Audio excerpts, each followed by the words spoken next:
नमस्कार विद्यार्थी मित्रांनो. नमस्कार विद्यार्थी मित्रांनो.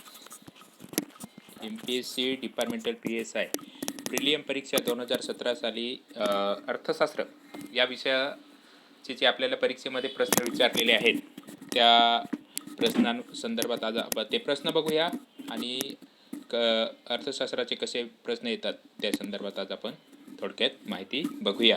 प्रश्न क्रमांक 1, भारतातील औद्योगिक वादाची कारणे. इथं आपल्याला पर्याय दिलेले आहेत. 1 नंबर वेतनवाढ, 2 नंबर बोनसची मागणी, 3 नंबर कामाचे तास, रजा व सुट्ट्या. तर या प्रश्नाचं बरोबर उत्तर आहे ते 4 नंबर पर्याय. वरील सर्व औद्योगिक वादाची कारणे याच्यामध्ये आपल्याला ही जी आहेत ती कारणे आढळून येतात. म्हणून या प्रश्नाचं उत्तर आहे ते 4 नंबर पर्याय. आता पुढचा प्रश्न आपण बघूया. प्रश्न क्रमांक 2, खालील विधाने विचारात घ्या. देशांतर्गत व्यापार भिन्न देशांमध्ये होतो. ब, आंतरराष्ट्रीय व्यापाराच्या मूलभूत प्रक्रिया आयात आणि निर्यात आहेत. क, जेव्हा आंतरराष्ट्रीय व्यापार 2 देशांमध्ये होतो तो उभयपक्षी व्यापार होय. वरीलपैकी कोणती विधाने असत्य आहेत?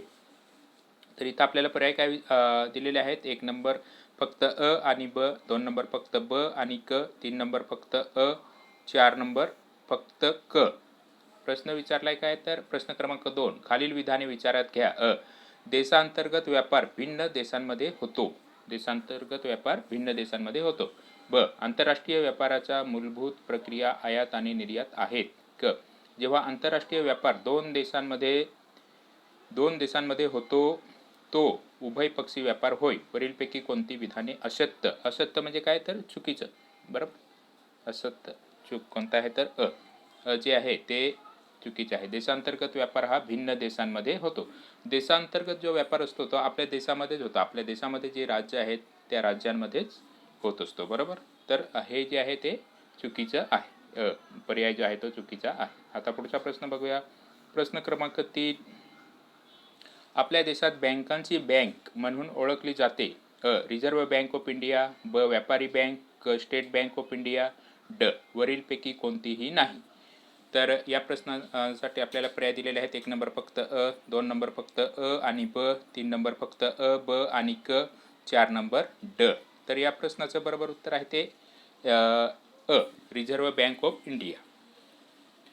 आपल्या देशात बँकांची बँक म्हणून ओळखली जाते ती कोणती तर रिझर्व्ह बँक ऑफ इंडिया. या प्रश्नाचं बरोबर उत्तर आहे ते 1 नंबर पर्याय फक्त अ. रिझर्व्ह बँकेची स्थापना कधी झालेली आहे तर 1 एप्रिल 1935 साली झालेली आहे. आणि रिझर्व्ह बँकेचे जे आहे राष्ट्रीयकरण आहे ते 1 जानेवारी 1949. आणि आपले भारतीय जे रिझर्व्ह बँकेचे पहिले गव्हर्नर कोण होते तर CD देशमुख. हे जे आहेत ते आपल्या भारताचे जे आपले महाराष्ट्रीयन माणूस होते ते, आणि ते पहिले गव्हर्नर जनरल होते.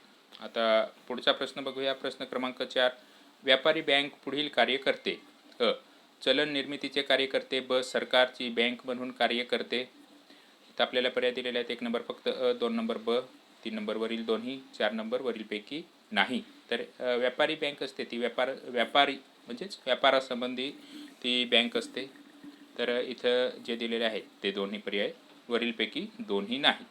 चलन निर्मितीचे कार्य पण नाही आणि सरकारची बँक म्हणून कार्य. तर हे व्यापारी बँक दोन्ही नाही. ते फक्त उद्योग म्हणजे व्यापारासंदर्भात व्यापारी बँक जे असतात त्या कार्य करतात. उदाहरणार्थ ICICI बँक. आता पुढचा प्रश्न बघूया. प्रश्न क्रमांक 5, रिझर्व्ह बँकेची पत नियमनाची साधने पुढील प्रमाणे आहेत. संख्यात्मक पत नियमाची साधने. ब, गुणात्मक पत नियमाची साधने. 1 नंबर इथं पर्याय दिलेले आहेत फक्त अ, 2 नंबर फक्त ब, 3 नंबर वरीलपैकी नाहीत, 4 नंबर अ आणि ब दोन्ही. तर या प्रश्नाचं बरोबर उत्तर आहे ते 4 नंबर पर्याय अ आणि ब दोन्ही. रिझर्व्ह बँक जी आहे ती पत नियमाची साधने पुढील साधने आहेत. बरोबर, संख्यात्मक पत नियमाची साधने आणि संख्यात्मक आणि गुणात्मक पत नियमाची साधने आहेत. आता पुढचा प्रश्न बघूया. प्रश्न क्रमांक 6, लोकसंख्या संक्रमण सिद्धांतानुसार खालील विधाने विचारात घ्या. पहिल्या अवस्थेत अर्थव्यवस्था प्राचीन आणि मागासलेली असते. ब, दुसऱ्या अवस्थेत लोकसंख्येची वृद्धी जलद होते. क, तिसऱ्या अवस्थेत शहरीकरण आणि औद्योगिकरण जलद होते. ड, 1921 नंतर भारताने दुसऱ्या अवस्थेत प्रवेश केला. खालीलपैकी कोणती विधाने बरोबर आहेत? इथं आपल्याला पर्याय दिलेले आहेत. एक फक्त अ आणि ब, दुसरा फक्त ब आणि क, तिसरा फक्त क आणि ड, आणि 4 नंबर जे आहे ते वरील सर्व. तर या प्रश्नाचं बरोबर उत्तर आहे ते 4 नंबर पर्याय, वरील सर्व. या प्रश्नामध्येच आपल्याला सगळं विश्लेषण दिलेलं आहे. प्रश्नामध्येच आपल्याला सगळं विश्लेषण दिलेलं आहे, त्याच्यामुळे जास्त इथं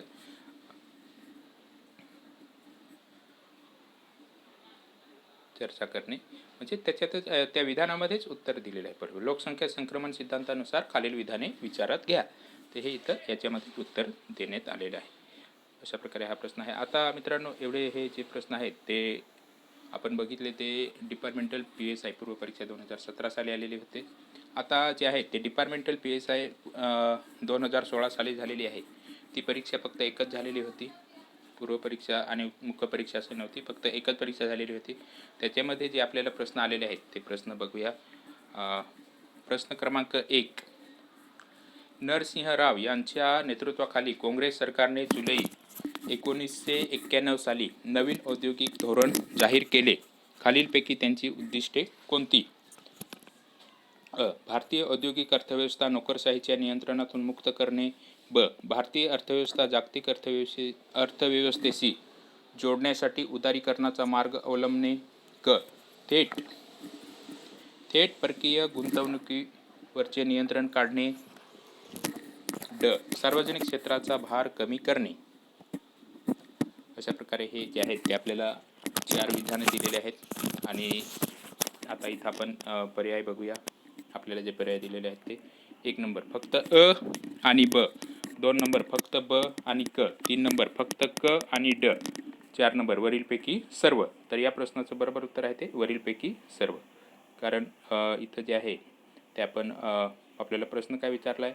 प्रश्न क्रमांक 1. नरसिंह राव यांच्या नेतृत्वाखालील काँग्रेस सरकारने जुलै 1991 साली नवीन औद्योगिक धोरण जाहीर केले. खालीलपैकी त्यांची उद्दिष्टे कोणती? अ. भारतीय औद्योगिक अर्थव्यवस्था नोकरशाहीच्या नियंत्रणातून मुक्त करणे. हे बरोबर आहे. दुसरं ब. भारतीय अर्थव्यवस्था जागतिक अर्थव्यवस्थेशी जोडण्यासाठी उदारीकरणाचा मार्ग अवलंबणे. हे पण बरोबर आहे. क. थेट परकीय गुंतवणुकीचे नियंत्रण काढणे. थेट परकीय गुंतवणुकीवरचे नियंत्रण काढणे. हे पण बरोबर आहे. आणि ड. सार्वजनिक क्षेत्राचा भार कमी करणे. अशा प्रकारे या प्रश्नाचं बरोबर उत्तर आहे ते 4 नंबर पर्याय, वरीलपैकी सर्व. आता दुसरा प्रश्न आहे प्रश्न क्रमांक 2. अ. शेतीसाठी साधनांचे वाटप. ब. सार्वजनिक वितरण व्यवस्था प्रारंभ. क. ब. सार्वजनिक वितरण व्यवस्थेचा प्रारंभ. क. अधिक रोजगार निर्मितीसाठी रोजगार हमी योजनेची तरतूद. ड. शिक्षण व आरोग्यावर अधिक खर्च. वरीलपैकी कोणत्या कार्यक्रमाचा उदारीकरण, खाजगीकरण व जागतिकीकरणाच्या दारिद्र्य निर्मूलन कार्यक्रमामध्ये समावेश होतो? 1 नंबर वरील सर्व, 2 नंबर फक्त अ आणि ब, 3 नंबर फक्त ब आणि क, 4 नंबर फक्त क आणि ड. तर या प्रश्नाचं बरोबर उत्तर आहे ते 1 नंबर पर्याय, वरील सर्व. कारण इथं प्रश्न जो विचारला आहे त्या प्रश्नामध्येच आपल्याला उत्तर म्हणजे विधानामध्येच उत्तरं दिलेली आहेत. आता पुढचा प्रश्न बघूया. प्रश्न क्रमांक 3. शीघ्र जागतिकीकरणाच्या प्रक्रियेत नवीन आर्थिक सुधारणा भारतीय अर्थव्यवस्थेत यामुळे सुरू झाल्या. 1. परिणामात्मक निर्बंध कमी रद्द करणे. 2. जकाती अडथळ्यात वाढ करणे. 3. निर्यातीवर बंदी घालणे. 4. बिगर जकाती अडथळ्यात वाढ करणे. तर या प्रश्नाचं बरोबर उत्तर आहे ते 1 नंबर पर्याय, परिणामात्मक निर्बंध कमी करणे व रद्द करणे. हा प्रश्न पण त्याच संदर्भात आहे. 1991 साली जे आपलं आर्थिक धोरण राबवलं गेलं, उदारीकरण, जागतिकीकरण आणि खाजगीकरण, त्याच्या संदर्भातलाच हा प्रश्न आहे. आता पुढचा प्रश्न आहे प्रश्न क्रमांक 4. तृतीय क्षेत्र हे टिंबटिंब क्षेत्र म्हणूनही ओळखले जाते. 1. कृषी. ब. औद्योगिक. क. सेवा. ड. उत्पादन. वरीलपैकी कोणते विधान बरोबर आहेत? इथं पर्याय दिलेले आहेत. 1 नंबर फक्त क, 2 नंबर फक्त ड, 3 नंबर फक्त ब आणि अ, 4 नंबर फक्त ब. तर या प्रश्नाचं बरोबर उत्तर आहे ते क, सेवा. सेवा जे आहे ते तृतीय क्षेत्रामध्ये येते. कृषी प्रथम क्षेत्रामध्ये येते. औद्योगिक जे आहे ते तृतीय क्षेत्रामध्ये येतं आणि सेवा जी आहे ती तृतीय क्षेत्रामध्ये येते. सेवा तृतीय क्षेत्रामध्ये येते. आता पुढचा प्रश्न बघूया. प्रश्न क्रमांक 5. जुलै 1991 मध्ये सरकारने लोखंड व स्टील उद्योगाला टिंबटिंबमधून काढले. सार्वजनिक उद्योगांची राखीव यादी. परवाना सक्ती असलेल्या उद्योगांची यादी. राष्ट्रीय महत्त्वाच्या उद्योगांची यादी. आयात नियंत्रण असलेल्या उद्योगांची यादी. 1 नंबर वरीलपैकी सर्व, 2 नंबर फक्त अ, 3 नंबर फक्त ब, 4 नंबर अ आणि ब. तर या प्रश्नाचं बरोबर उत्तर आहे ते अ आणि ब. सार्वजनिक उद्योगांची राखीव यादीमधून काढलेलं आहे. आणि ब परवाना सक्ती असलेल्या उद्योगांची यादी याच्यामधून पण काढलेलं आहे.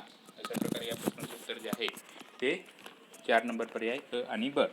पुढचा प्रश्न आहे प्रश्न क्रमांक 6. प्रच्छन्न बेकार श्रमिकांची सीमांत उत्पादकता टिंबटिंब असते. 1 नंबर जास्तीत जास्त, 2 नंबर कमीत कमी, 3 नंबर 1, 4 नंबर 0. तर या प्रश्नाचं उत्तर आहे ते 0.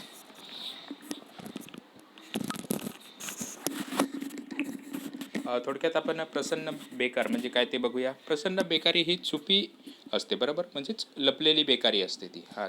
एका थोडक्यात इथं आपण हे बघूया उदाहरण. एका भुईमुगाच्या शेतात 200 किलो भुईमुगाच्या शेंगा उत्पादन करण्यासाठी 6 मजूर लागतात, पण त्या शेतात 8 मजूर काम करीत असतील तर आणि उत्पादन 200 किलोज होत असेल तर या ठिकाणी काम करणारे 2 अतिरिक्त मजूर हे जे असतात ते प्रच्छन्न बेकार असतात, कारण उत्पादन हे वाढत नसते. अशा प्रकारे हे जे आहे ती प्रसन्न बेकार श्रमिकांची सीमांत उत्पादकता काय असते तर 0 असते. अशा प्रकारे या प्रश्नाचं उत्तर आहे. पुढचा प्रश्न आहे प्रश्न क्रमांक 7. लक्षाधिरित सार्वजनिक वितरण प्रणाली अंतर्गत टिंबटिंब किंमत रचना सुरू करण्यात आली.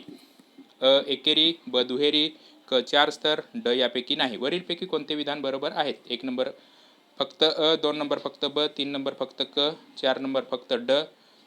या प्रश्नाचं उत्तर आहे बरोबर ते फक्त ब, दुहेरी किंमत रचना सुरू करण्यात आली. पुढचा प्रश्न आहे प्रश्न क्रमांक 8. खाजगी क्षेत्रातील नवीन बँका उभारणे, जुन्या खाजगी क्षेत्रातील बँकांचा विस्तार करणे आणि विदेशी बँकांना भारतात परवानगी देणे या सरकारी धोरणामागील प्रमुख कारण कोणते? 1 नंबर सरकारला बँक उद्योग अधिक स्पर्धात्मक करायचा आहे. 2 सरकारला बँक उद्योगावर अधिक नियंत्रण ठेवायचे आहे. 3 सार्वजनिक क्षेत्रातील बँका तोट्यात आहेत. 4 सरकारवर जागतिक बँकेचा दबाव आहे. तर या प्रश्नाचं बरोबर उत्तर आहे ते 1 नंबर पर्याय. कारण आपण जे 1991 साली जे धोरण राबवलं गेलं ते आपलं जागतिकीकरण, उदारीकरण, जागतिकीकरण आणि खाजगीकरण LPG, त्याच्यानुसार आपण खाजगी क्षेत्रातील नवीन बँक उभारणे, जुन्या खाजगी क्षेत्रातील बँकांचा विस्तार करणे आणि विदेशी बँकांना भारतात परवानगी देणे या सरकारी धोरणामागील प्रमुख कारण कोणते तर सरकारला बँक उद्योग अधिक स्पर्धात्मक करायचा आहे. आता पुढचा प्रश्न बघूया. प्रश्न क्रमांक 9. मनरेगाची प्रमुख उद्दिष्टे खालीलपैकी कोणती आहेत?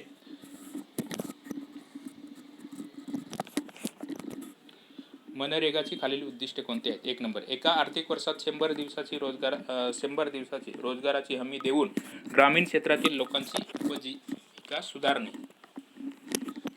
सुधारणे. 2 शेत कामगारांना रोजगार देणे. 3 नहरी क्षेत्रात रोजगार देणे. 4 वरीलपैकी इथं जे आहे थोडंसं प्रिंटिंग मिस्टेक झालेले आहे.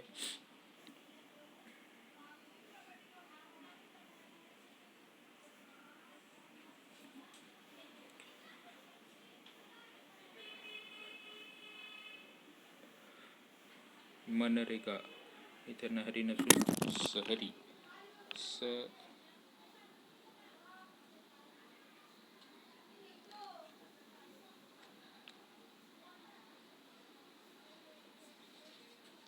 शहरी क्षेत्रात रोजगार देणे. अशा प्रकारे थोडीशी प्रिंटिंग मिस्टेक झालेली होती. शहरी क्षेत्रात रोजगार देणे वरीलपैकी कोणतेही नाही. तर या प्रश्नाचं बरोबर उत्तर आहे ते 1 नंबर पर्याय. मनरेगाची प्रमुख उद्दिष्टे खालीलपैकी कोणते आहेत? तर एका आर्थिक वर्षात 100 दिवसाची रोजगाराची हमी देऊन ग्रामीण क्षेत्रातील लोकांची उपजीविका सुधारणे हे प्रमुख उद्दिष्ट आहे.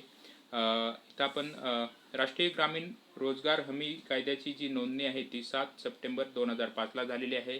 2 फेब्रुवारी 2006 देशातील 200 जिल्ह्यामध्ये ही योजना जी आहे ती लागू करण्यात आलेली आहे. 1 संपूर्ण ग्रामीण रोजगार योजना SGRY 2002 10वी पंचवार्षिक योजनेमध्ये ती म्हणजे 10वी जी पंचवार्षिक योजना आहे त्या पंचवार्षिक योजनेमध्ये ही योजना तयार करण्यात आलेली आहे. बरोबर. 10वी पंचवार्षिक योजना जी आहे ती 2002 ते 2007 पर्यंत 10वी पंचवार्षिक योजना जी आहे ती कार्यरत होती. आणि दुसरं जे आहे ते national food for work programme NFFWP या योजनेचे एकीकरण म्हणजे संपूर्ण ग्रामीण रोजगार योजना आणि national food for work programme या दोन योजनेचे एकत्रीकरण करून 1 एप्रिल 2008 पासून संपूर्ण देशात ही जी योजना आहे ती लागू करण्यात आली, राष्ट्रीय ग्रामीण रोजगार हमी योजना. आणि 2 ऑक्टोबर 2009 रोजी महात्मा गांधी यांचे 140व्या जयंतीनिमित्त या योजनेचे नाव हे महात्मा गांधी राष्ट्रीय ग्रामीण रोजगार हमी योजना असे केले गेले. अशा प्रकारे या प्रश्नाचं उत्तर आहे. आणि ते जे काही दिलेलं आहे ते पहिलं आपल्याला इथं जे पहिलं हे दिलेलं आहे विधान, एका आर्थिक वर्षात 100 दिवसांची रोजगाराची हमी देऊन ग्रामीण क्षेत्रातील लोकांची उपजीविका सुधारणे. अशा प्रकारे या योजनेचं मनरेगाचं जे आहे ते प्रमुख उद्दिष्ट आहे आणि त्या संदर्भात ही आपण इथं माहिती दिलेली आहे. आता पुढचा प्रश्न बघूया. प्रश्न क्रमांक 10. विशेष आर्थिक कटिबंध SEZ यांची उद्दिष्टे खालीलपैकी कोणती आहेत? म्हणजे स्पेशल इकॉनॉमिक झोन सेज. बरोबर, सेज.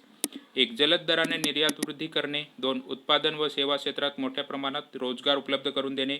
3. सार्वजनिक व खाजगी क्षेत्रात भारतातून व प्रदेशातून गुंतवणूक आणणे.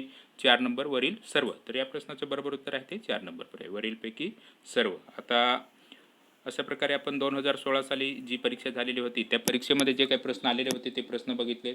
आता डिपार्टमेंटल PSI 2013 साली जी परीक्षा झालेली आहे ती पण एकच परीक्षा झालेली होती. त्या परीक्षेतील जे काही प्रश्न आलेले आहेत ते आपण बघूया. प्रश्न क्रमांक 1. टिंबटिंब हे जागतिकीकरणाचे महत्त्वाचे वैशिष्ट्य आहे. 1. स्थानिक महामंडळे आणि त्यांच्या गुंतवणुकीत तीव्र वाढ. 2. बँकिंग क्षेत्राचा मर्यादित विकास. 3. खाजगी क्षेत्राचे सार्वजनिक क्षेत्राकडे हस्तांतरण. 4. बहुराष्ट्रीय महामंडळे आणि त्यांची गुंतवणुकीत तीव्र वाढ. वरीलपैकी कोणते विधाने बरोबर आहेत? इथं आपल्याला पर्याय दिलेले आहेत.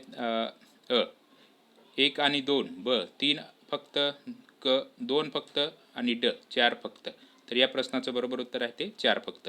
बहुराष्ट्रीय महामंडळे आणि त्यांच्या गुंतवणुकीत तीव्र वाढ हे जे आहे ते हे जागतिकीकरणाचे महत्त्वाचे वैशिष्ट्य आहे. आपण इथं ही जी दिलेले आहेत आपल्याला विधानं त्याच्यातलं 4 नंबर जे विधान आहे ते बरोबर आहे. जागतिकीकरण म्हणजे जागतिक लेवलला. बरोबर, जागतिक लेवलला. तर बहुराष्ट्रीय महामंडळे आणि त्यांच्या गुंतवणुकीत तीव्र वाढ करणे. अशा प्रकारे हा प्रश्न आहे. आता पुढचा प्रश्न बघूया. प्रश्न क्रमांक 2. कोणत्या भारताच्या दारिद्र्याचा निर्देशांक नाही? भारताच्या दारिद्र्याचा निर्देशांक नाही. 1. निकृष्ट जीवन. 2. न्यूनतम असमतोल. 3. उपासमार. 4 नंबर कमी दरडोई उत्पन्न.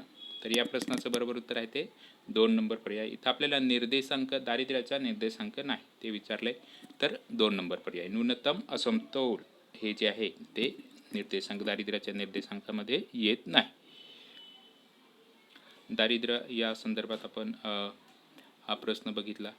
आता पुढचा प्रश्न आहे प्रश्न क्रमांक 3. प्रश्न क्रमांक 3. जुलै 1991 मध्ये 2दा रुपयाचे अवमूल्यन करावे लागले. ब. 1992-93 मध्ये व्यापार तुटीवरील रुपयाच्या पूर्ण परिवर्तनाचा प्रारंभ झाला. क. 1994 ऑगस्टमध्ये चालू खात्यावरील रुपयाच्या पूर्ण परिवर्तनाचा प्रारंभ झाला. वरीलपैकी कोणते विधान हे परकीय विनिमय सुधारणा दर्शवते? 1 नंबर अ फक्त, 2 नंबर ब फक्त, 3 नंबर क फक्त, 4 नंबर वरील सर्व. तर मित्रांनो या प्रश्नामध्येच आपल्याला ही जी विधानं दिलेली आहेत त्याच्यातच उत्तर आहे. बरोबर, उत्तर असल्यामुळे काय आपल्याला फक्त ओळखायचं आहे ते.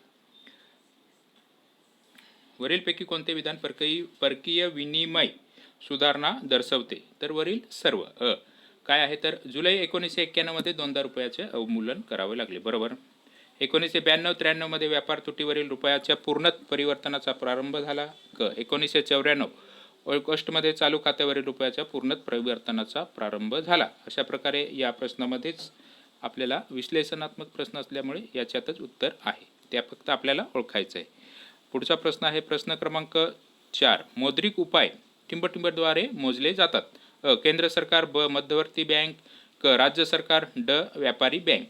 1 नंबर क फक्त, 2 नंबर अ फक्त, 3 नंबर ड फक्त, 4 नंबर ब फक्त. तर हे आपल्याला सगळ्यांनाच माहिती आहे म्हणा. आपली जी रिझर्व्ह बँक आहे, रिझर्व्ह बँक आपली मध्यवर्ती बँक आहे.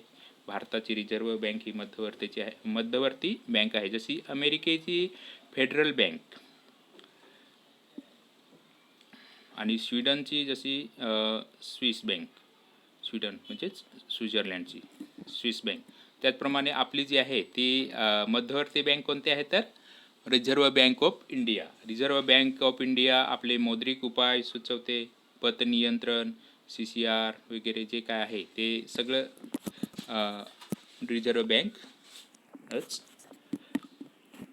बँकद्वारेच केलं जातं. म्हणून मौद्रिक उपाय टिंबटिंबद्वारे मोजले जातात, तर रिझर्व्ह बँकद्वारे. बरोबर. तर ब हे फक्त उत्तर आहे. आता पुढचा प्रश्न आहे प्रश्न क्रमांक 5. दत्त यांच्या भारतातील टाळेबंदीवरील अभ्यासावरून जागतिकीकरण, उदारीकरण व खाजगीकरणाची खालीलपैकी कोणती उद्दिष्टे पूर्ण झाली? अतिरिक्त श्रमिक कामगार कमी करणे, ब कामगाराचे कामाचे तास वाढवणे, प्रति कामगारांचा कार्यभार वाढवणे, ड टाळेबंदीच्या पूर्ण वेळेत कामगारांना काम नाही, वेतन नाही ही जबरदस्ती करणे. तर या प्रश्नाचं जे बरोबर उत्तर आहे ते 1 नंबरवरील सर्व. कारण हे जे आहे हे खूप महत्त्वाचं आहे. इथं प्रश्न काय दिला आहे तर प्रश्न क्रमांक 5. दत्त यांच्या भारतातील टाळेबंदीवरील अभ्यासावरून जागतिकीकरण, उदारीकरण व खाजगीकरणाची खालीलपैकी कोणती उद्दिष्ट पूर्ण झाली?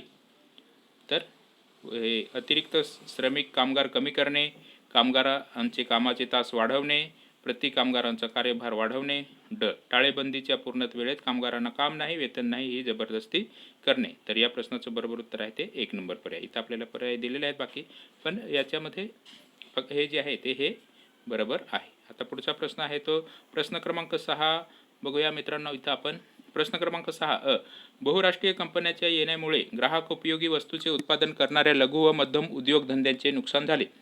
ब सार्वजनिक क्षेत्रात सर्वात अधिक भूमिका देऊ केली. क शेतीवर अवलंबून असणाऱ्या उद्योगधंद्यामुळे जो रोजगार निर्माण होतो त्याला बगल दिली. ड खाजगी क्षेत्रातील गुंतवणुकीची प्रक्रिया लांबणीवर टाकली. वरीलपैकी कोणत्या उदारीकरण, खाजगीकरण व जागतिकीकरण LPG मॉडेलच्या उणिवा आहेत? इथं आपल्याला पर्याय दिलेले आहेत. 1 नंबर अ आणि ब, 2 नंबर अ आणि क फक्त, 3 नंबर क आणि ड फक्त, 4 नंबरवरील सर्व. तर या प्रश्नाचं जे उत्तर आहे ते आपण इथं बघूया. बहुराष्ट्रीय कंपन्यांच्या येण्यामुळे ग्राहक उपयोगी वस्तूचे उत्पादन करणाऱ्या लघु व मध्यम उद्योग धंद्यांचे नुकसान झाले हे बरोबर आहे. म्हणजेच उणिवा म्हणजे कमतरता. बरोबर. उणिवा म्हणजेच कमतरता. उणिवाला समानार्थी शब्द कमतरता. तर जे आहे हे बरोबर आहे. आणि क काय आहे तर शेती व शेतीवरील अवलंबून असणाऱ्या उद्योगधंद्यामुळे जो रोजगार निर्माण होतो त्याला बगल दिली गेली. तर अशा प्रकारे हे जे आहे ते बरोबर आहेत. हे 2 पर्याय म्हणजे 2 विधानं जे आहेत ती बरोबर आहेत आणि आपला जो 2 नंबर पर्याय आहे तो बरोबर आहे. तर पुढचा प्रश्न आहे प्रश्न क्रमांक 7. टिंबटिंब यावरून खाजगीकरण संकल्पना ओळखण्यात येते. खाजगी व्यक्तींना पूर्ण स्वातंत्र्य. ब सार्वजनिक क्षेत्राचे खाजगी क्षेत्रात रूपांतर करणे. क भारतीय शेतकऱ्यांसाठीचे स्वतंत्र धोरण. ड खाजगी मालकीचा सार्वजनिक मालकीत शिरकाव. वरीलपैकी कोणते वाक्य बरोबर आहेत? 1 नंबर फक्त अ, 2 नंबर फक्त ब, 3 नंबर क आणि ड, 4 नंबर ब आणि ड फक्त. ब आणि ड फक्त. तर या प्रश्नाचं बरोबर उत्तर आहे ते 4 नंबर पर्याय, ब आणि ड फक्त. ब काय आहे तर सार्वजनिक क्षेत्राचे खाजगी क्षेत्रात रूपांतर करणे. बरोबर. खाजगी क्षेत्रात रूपांतर करणे, सार्वजनिक क्षेत्रांचं खाजगी क्षेत्रात रूपांतर करणे. जसे आता आपण बघायला गेलं तर MTNL आणि BSNL हे जे टेलिफोन संदर्भात ज्या कंपन्या होत्या त्या कंपन्यांचं आता सार्वजनिक क्षेत्रांचं म्हणजे खाजगीकरणच झालंय. बरोबर.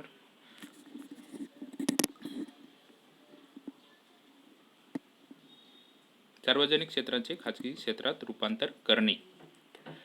तर यामुळे कसं खाजगी क्षेत्रात सार्वजनिक आणि क्षेत्राचे खाजगी क्षेत्रात रूपांतर करणे. जसं की MTNL आणि BSNL जे आहेत ते सरकारच्या कंपन्या आहेत, परंतु सरकारने म्हणजे जागतिकीकरण झाल्यामुळे ज्या आपल्या भारत देशामध्ये ज्या कंपन्या आल्या जसं वडाफोन, रिलायन्स याच्यासमोर आपल्या सरकारी कंपन्या ह्या टिकू शकत नाही. बरोबर. नाइलाजाने आपल्याला त्या कंपन्यांचं जे आहे ते खाजगी क्षेत्रात रूपांतर करणे भाग पडतं, बरोबर. अशा प्रकारे ते खाजगीकरणाची संकल्पना आपण ओळखू शकतो, बरोबर. आणि ड काय आहे तर खाजगी मालकीचा सार्वजनिक मालकीत शिरकाव. खाजगी मालकीचा सार्वजनिक मालकीत शिरकाव.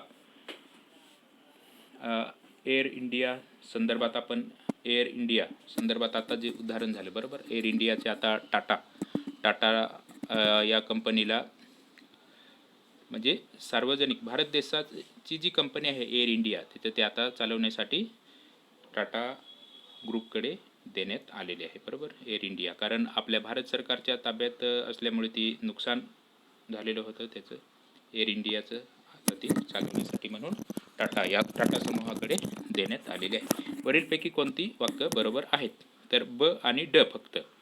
आणि काय आहे तर खाजगी व्यक्तींना पूर्ण स्वतंत्र, हे नाही, बरोबर.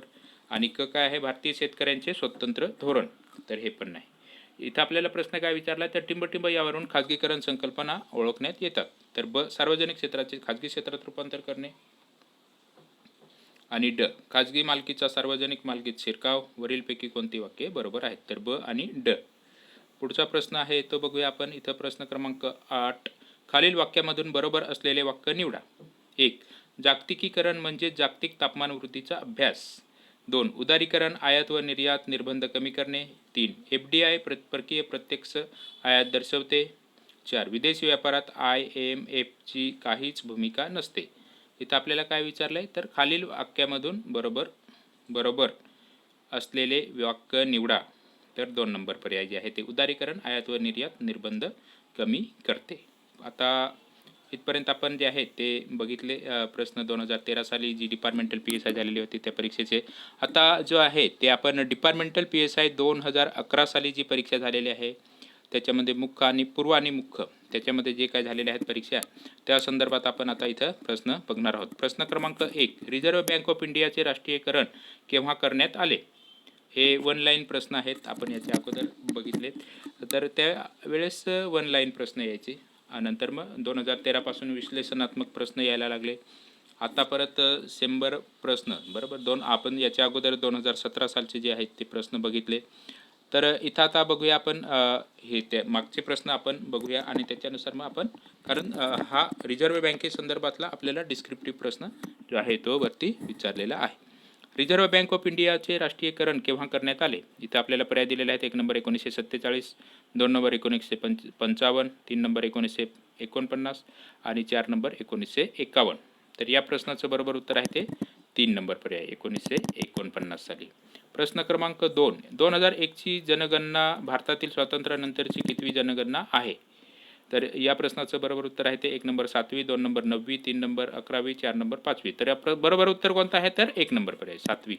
ब्रिटिश सरकारने पहिली भारतातील जनगणना कधी केली तर 1872 साली. आतापर्यंत 15 जनगणना झालेल्या आहेत. स्वातंत्र्यानंतर 15वी जनगणना म्हणजे त्यावेळेपासून आणि स्वातंत्र्य म्हणजेच स्वातंत्र्य अगोदरपासून, बरोबर. 2011च्या जनगणना आयुक्त कोण होते. 2011चे जनगणना आयुक्त कोण होते तर डॉक्टर C. चंद्रमौळी हे जे आहेत ते आपल्या जनगणनेचे आयुक्त होते. आणि जनगणनेचे घोषवाक्य काय होते तर ओव्हर CGS ओव्हर फ्युचर म्हणजे आपली जनगणना आपले भविष्य.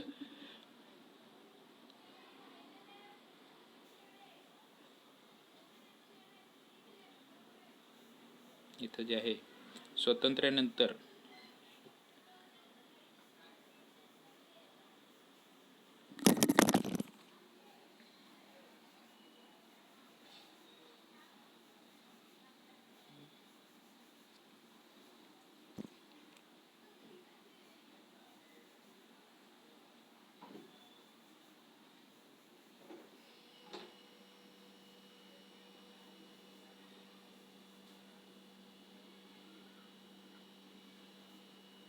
इथं थोडंसं स्वतंत्र पूर्वीपासून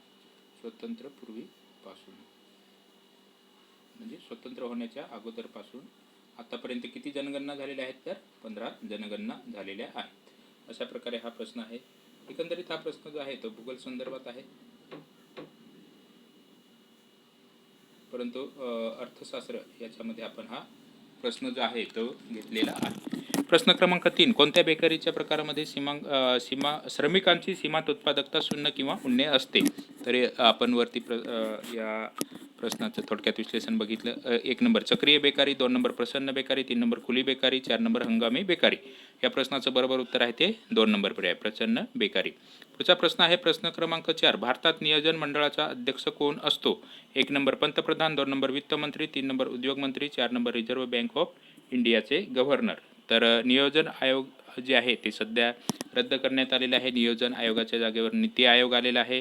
तर नीती आयोगाचे जे मुख्य असतात, नीती आयोगाचे मुख्य कोण असतात? तर पंतप्रधान हे असतात. सध्या कोण आहेत? तर पंतप्रधान नरेंद्र मोदी हे जे आहेत ते नीती आयोगाचे अध्यक्ष आहेत. पुढचा प्रश्न आपण बघूया. प्रश्न क्रमांक 5, 1947 पासून भारतात कोणत्या दरात वेगाने घट होत आहे? 1 नंबर जन्मदर, 2 नंबर मृत्यूदर, 3 नंबर प्रजनन दर, 4 नंबर वरीलपैकी नाही. तर या प्रश्नाचं बरोबर उत्तर आहे ते 2 नंबर पर्याय मृत्यूदर.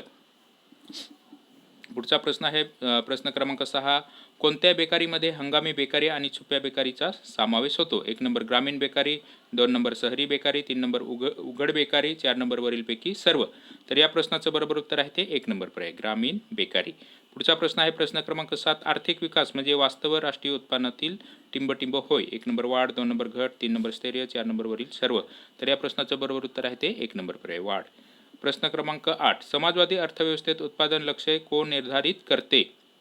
1 नंबर केंद्र सरकार, 2 नंबर राज्य सरकार, 3 नंबर खाजगी क्षेत्र, 4 नंबर वित्त आयोग. तर या प्रश्नाचं बरोबर उत्तर आहे ते केंद्र सरकार. समाजवादी अर्थव्यवस्था. पण समाजवादी अर्थव्यवस्था आपल्याकडे सुरुवातीला होती समाजवादी आणि साम्यवादी असा आपल्या म्हणजेच मिश्र अर्थव्यवस्था होती, परंतु त्याच्यामुळे बरंचसं नुकसान झालं आणि 1991 साली आपल्याला जे आहे ते भारताचं नवीन धोरण आखायला लागलं. उदारीकरण, जागतिकीकरण आणि खाजगीकरण अशा प्रकारे हे जे आहे ते समाजवादी अर्थव्यवस्थेत उत्पादन लक्ष्य कोण निर्धारित करते? तर केंद्र सरकार. म्हणजे संपूर्ण भारतात जे काय उद्योगधंदे वगैरे चालणार ते सगळे केंद्र सरकारच्या नियंत्रणाखाली असणार. सगळे उद्योगधंदे आणि बाकी ज्या कंपन्या वगैरे असणार त्या सगळे केंद्र सरकारच्या अंडरखाली असणार. त्याच्यामुळे परवानाशाही येणार, नोकरशाही, त्याच्यामुळे भरपूर असं नुकसान आपल्या भारतीय अर्थव्यवस्थेला होतं. आता पुढचा प्रश्न बघूया. प्रश्न क्रमांक 9, व्यापार आणि वाणिज्य अर्थव्यवस्थेच्या कोणत्या क्षेत्राच्या अंतर्गत येतात? 1 नंबर प्राथमिक, 2 नंबर द्वितीय, 3 नंबर तृतीय वरील सर्व. तर या प्रश्नाचं बरोबर उत्तर आहे ते 3 नंबर तृतीय. प्रश्न क्रमांक 10, सार्वजनिक क्षेत्राच्या निर्गुंतवणुकीला कोणती संज्ञा वापरलेली आहे? 1 नंबर खाजगीकरण, 2 नंबर जागतिकीकरण, 3 नंबर उदारीकरण, 4 नंबर समाजीकरण. तर या प्रश्नाचं बरोबर उत्तर आहे ते 1 नंबर पर्याय खाजगीकरण. बरोबर. प्रश्न क्रमांक 11, पत नियंत्रणाचा अधिकार कोणाला आहे? 1 नंबर रिझर्व्ह बँक, 2 नंबर केंद्र सरकार, 3 नंबर राज्य सरकार, 4 नंबर स्टेट बँक. तर या प्रश्नाचं बरोबर उत्तर आहे ते रिझर्व्ह बँक. पुढचा प्रश्न आहे प्रश्न क्रमांक 12, देशाच्या सीमेबाहेर होणाऱ्या व्यापाराला कोणती संज्ञा वापरली जाते? 1 नंबर अंतर्गत व्यापार, 2 नंबर सेवा, 3 नंबर वाणिज्य, 4 नंबर विदेशी व्यापार. तर या प्रश्नाचं बरोबर उत्तर आहे ते 4 नंबर विदेशी व्यापार. प्रश्न क्रमांक 13, खालीलपैकी कोणता उपक्रम हा द्वितीय क्षेत्रात अंतर्गत येत नाही? 1 नंबर कारखानदारी, 2 नंबर बांधकाम, 3 नंबर खाणकाम, 4 नंबर बँकिंग व विमा. तर या प्रश्नाचं बरोबर उत्तर आहे ते 4 नंबर. हे जे आहे ते तृतीयमध्ये येतं, सेवा याच्यामध्ये ते येत असतं. बरोबर. प्रश्न क्रमांक 14, 1980 मध्ये किती बँकांचे राष्ट्रीयकरण करण्यात आले? तर या प्रश्नाचं बरोबर उत्तर आहे ते 1 नंबर 6 बँकांचं, आणि 2 नंबर 14, 3 नंबर 8 आणि 5. बरोबर. आता डिपार्टमेंटल PSI 2010ची जी परीक्षा आहे आपली मुख्य परीक्षा, पूर्व आणि मुख्य ज्या झालेल्या होत्या परीक्षा त्यांचे हे प्रश्न आहेत. प्रश्न क्रमांक 15, भारतातील दारिद्र्य व्यवस्थेत प्रमुख कारण कोणते? 1 नंबर लोकसंख्या विस्फोट, 2 नंबर संसाधन कमतरता, 3 नंबर हरित क्रांती, 4 नंबर उपाययोजनांचा अभाव. तर या प्रश्नाचं बरोबर उत्तर आहे ते 1 नंबर पर्याय. प्रश्न क्रमांक 16, पहिल्या पंचवार्षिक योजनेमध्ये कोणत्या क्षेत्रात अग्रक्रम देण्यात आला? कोणत्या क्षेत्रात अग्रक्रम देण्यात आला? 1 नंबर उद्योग, 2 नंबर सेवा, 3 नंबर शेती, 4 नंबर व्यापार. तर या प्रश्नाचं बरोबर उत्तर आहे ते 3 नंबर पर्याय शेती. आणि 2 नंबरमध्ये दुसऱ्या पंचवार्षिक योजनेमध्ये औद्योगिकीकरण म्हणजे उद्योगाला प्राधान्य देण्यात आलेले होतं. प्रश्न क्रमांक 17, उदारीकरणामध्ये कोणत्या धोरणाला कमी महत्त्व दिले गेले? तर 1 नंबर पर्याय आहे परवाना धोरण, 2 नंबर औद्योगिक धोरण, 3 नंबर आयात निर्यात धोरण, 4 नंबर किंमत धोरण. तर या प्रश्नाचं बरोबर उत्तर आहे ते 1 नंबर पर्याय परवाना धोरण. प्रश्न क्रमांक 18, दुसरी पंचवार्षिक योजना कोणत्या अर्थशास्त्रज्ञाच्या प्रतिमानावर आधारित होती? 1 number B.S. Manas, 2 number V.M. Dandekar, 3 number P.K. Vardhan, 4 number P.C. Mahalanobis. तर या प्रश्नाचं बरोबर उत्तर आहे ते 4 नंबर पर्याय P.C. महालनोबिस. दुसऱ्या पंचवार्षिक योजनेचा जो कालावधी आहे तो 1 एप्रिल 1956 पासून ते 31 मार्च 1961 पर्यंत होता. कार्यक्रम काय होतं तर याच्यामध्ये दुसरे औद्योगिकरण 30 एप्रिल 1956 साली आखलं गेलं. त्याच्यानंतर लोह पोलाद कारखाने प्रकल्प जे आहेत ते एक भिलाई हा 1959 मध्ये राज्य छत्तीसगड आणि कोणाच्या मदतीने तर रशियाच्या मदतीने स्थापन करण्यात आलेला आहे. तर त्याच्यानंतर रूरकेला हा 1959 मध्ये राज्य ओडिसा जर्मनी या देशाच्या सहाय्याने आपल्या भारत देशामध्ये स्थापन करण्यात आलेला आहे. त्याच्यानंतर दुर्गापूर हा 1962 साली राज्य पश्चिम बंगाल आणि इंग्लंड या देशाच्या सहाय्याने कारखाना जो आहे लोहपोलाद कारखाना तो स्थापन करण्यात आलेला आहे. आता पुढचा प्रश्न बघूया. कोणत्या बँकेचे राष्ट्रीयकरण करून स्टेट बँक ऑफ इंडियाची स्थापना करण्यात आली? 1 number presidency bank, 2 number imperial bank, 3 number bank of Bombay, 4 number Allahabad bank. तर या प्रश्नाचं बरोबर उत्तर आहे ते 2 number imperial bank. Presidency bank जे आहे ते 1 नंबर बँक ऑफ कलकत्ता 1806 मध्ये स्थापन झालेली होती. बँक ऑफ बॉम्बे 1840 मध्ये स्थापन झालेली होती आणि 3 बँक ऑफ मद्रास ही 1843 मध्ये स्थापन झालेली होती. बरोबर. या तिन्ही बँकांचं सन 1921 मध्ये या तिन्ही बँकांचे विलिनीकरण करून इम्पेरियल बँक ऑफ इंडियाची स्थापना केली आणि भारत देश स्वतंत्र झाल्यानंतर 1 जुलै 1955 मध्ये इम्पेरियल बँकेचे रूपांतर जे आहे ते स्टेट बँक ऑफ इंडियामध्ये करण्यात आलं म्हणजे झालं. आणि हे जे आहे ते हे सगळं करण्यासाठी A.D. गोरावाला ही समिती स्थापन करण्यात आलेली होती. 1 एप्रिल 2017 रोजी स्टेट बँक ऑफ इंडियाचे सहकारी 5 बँक व महिला बँकेचे जे आहे ते विलिनीकरण SBI या बँकेमध्ये करण्यात आलेले होते. त्यावेळेस आपल्या भारत देश स्वतंत्र होण्याच्या अगोदर जी आपल्या भारत देशामध्ये जी संस्थानं होती त्या संस्थानांच्या ज्या बँका होत्या त्या बँका ज्या आहेत त्या बँकांचं विलिनीकरण झालं. स्टेट बँक ऑफ बिकानेर व जयपूर. बरोबर. स्टेट बँक ऑफ बिकानेर व जयपूर. दुसरी स्टेट बँक ऑफ हैदराबाद. तिसरी स्टेट बँक ऑफ म्हैसूर. चौथी आहे ती स्टेट बँक ऑफ पटियाला. पाचवी आहे ती स्टेट बँक ऑफ त्रावणकोर. ह्या ज्या 5 बँक आहेत यांचं विलिनीकरण कधी करण्यात आले तर 1 एप्रिल 2017 रोजी बँक ऑफ इंडियामध्ये त्यांचं विलिनीकरण करण्यात आलेलं आहे. तसंच महिला बँक जी स्थापन करण्यात आलेली होती त्या बँकेचे पण विलिनीकरण करण्यात आलेले आहे. त्याच्या अगोदर स्टेट बँक ऑफ सौराष्ट्र ही 2008 मध्ये स्टेट बँकमध्ये विलिनीकरण करण्यात आलेले होते. त्याच्या 2010 साली स्टेट बँक ऑफ इंदोरचं विलिनीकरण करण्यात आलेलं होतं. प्रश्न क्रमांक 20, 2001च्या जनगणनेनुसार भारतातील दर 1000 पुरुषामागे स्त्रियांचे प्रमाण किती आहे? 1 नंबर 934, 2 नंबर 929, 3 नंबर 933, 4 नंबर 930. तर या प्रश्नाचं बरोबर उत्तर आहे ते 3 नंबर पर्याय आहे 933. सन 2011च्या जनगणनेनुसार भारताचे लिंग गुणोत्तर हे 1000 पुरुषामागे 943 आहे. ते 10 बिंदूने वाढ झालेली आहे. पण बाललिंग गुणोत्तर जे आहे ते बाललिंग गुणोत्तर सन 2001 साली 1000 बालकांमागे 927 होतं. पण सन 2011 साली 1000 बालकांमागे 919 म्हणजे इथं जी आहे ती खूप मोठी घट झालेली आहे. तर अशा प्रकारे हा प्रश्न आहे. आता पुढचा प्रश्न आहे तो बघूया मित्रांनो. प्रश्न क्रमांक 21, प्रच्छन्न बेकारीत अतिरिक्त श्रमिकांची सीमांत उत्पादकता किती असते?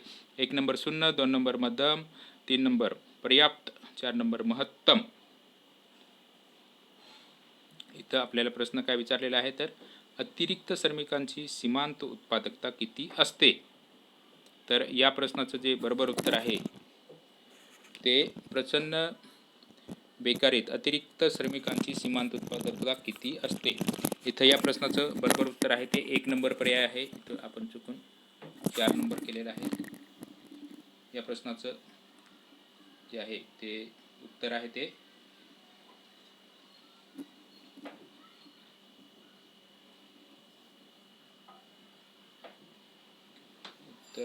या प्रश्नाचं उत्तर आहे ते 1 नंबर पर्याय आहे. 1 नंबर पर्याय आहे. इथं चुकून महत्तम झालेला आहे. अशा प्रकारे मित्रांनो धन्यवाद. आपला PB मोरसागरेवाला हा आपला यूट्यूब चॅनल आहे आणि आपला मोरसागरा हा आपला फेसबुक ग्रुप आहे. प्रचंड बेकारीत अतिरिक्त श्रमिकांची सीमांत उत्पादकता किती असते? तर 0 असते. बरोबर, सीमांत उत्पादकता किती असते तर 0 असते. अशा प्रकारे हा प्रश्न आहे. इथं चुकून ते हे 4 झालेलं आहे, परंतु उत्तर आहे 1 नंबर पर्याय 0. तर अशा प्रकारे मित्रांनो आपण आज जे काय आहे ते डिपार्टमेंटल PSI 2017, 2013, 2017, 2016 आणि 2000 हे जे आहेत आणि 2013 आणि 2011 अशा प्रकारे ज्या काही प्रश्नपत्रिका आहेत त्याच्यामध्ये जे आपल्याला अर्थशास्त्र या विषयामध्ये प्रश्न आलेले होते ते प्रश्न आपण इथं बघितलेले आहेत. थोडक्यात हे प्रश्न आपल्याला ह्याच्यामध्ये आपण बघितलं तर त्याच्यामध्ये आपल्याला महत्त्वाचं म्हणजे बेकारी, प्रच्छन्न बेकारी यावर प्रश्न जास्त विचारलेले आहेत, म्हणजे प्रश्न विचारलेले आहेत. त्याच्यानंतर रिझर्व्ह बँक संदर्भात आपल्याला प्रश्न जास्त विचारलेले आहेत. बरोबर. त्याच्यानंतर आपलं जे 1991चं जे आर्थिक धोरण आहे त्या धोरणावर आपल्याला प्रश्न विचारलेले आहेत. बाकी आपल्या लोकसंख्या संदर्भात जे काय आहे ते. अशा प्रकारे धन्यवाद मित्रांनो. आता आपण इथं थांबूया. धन्यवाद. व्हिडिओ आवडला तर जरूर लाईक करा आणि आपल्या मित्रपरिवारात जर आपण आपल्याकडचे कोण मित्र तयारी करत असतील तर त्यांना जरूर हा व्हिडिओ शेअर करा. धन्यवाद. थँक्यू. जय हिंद, जय महाराष्ट्र.